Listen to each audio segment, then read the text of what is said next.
pero no como una penitencia, sino como un placer. Veni Creator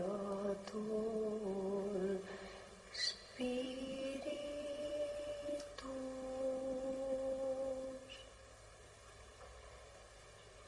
Mentes Tuorum Visita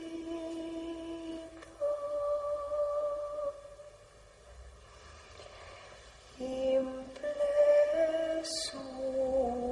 Superna Gratia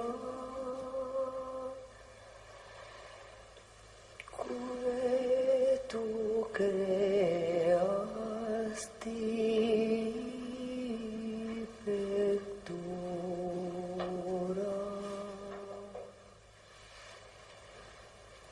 qui diceris Paraclitus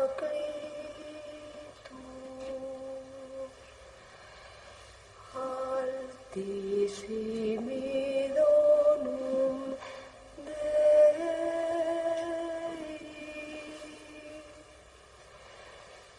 fons vivus ignis caritas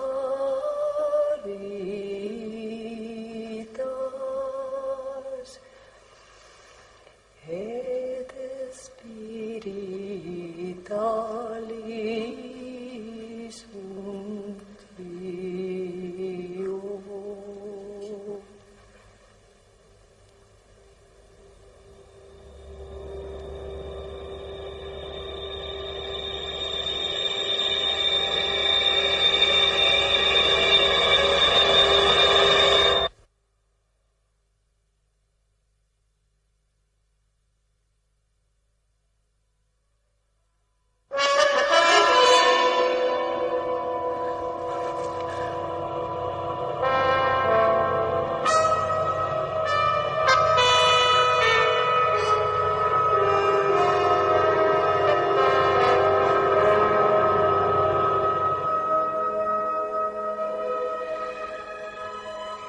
Ya no quiero conversación con hombres.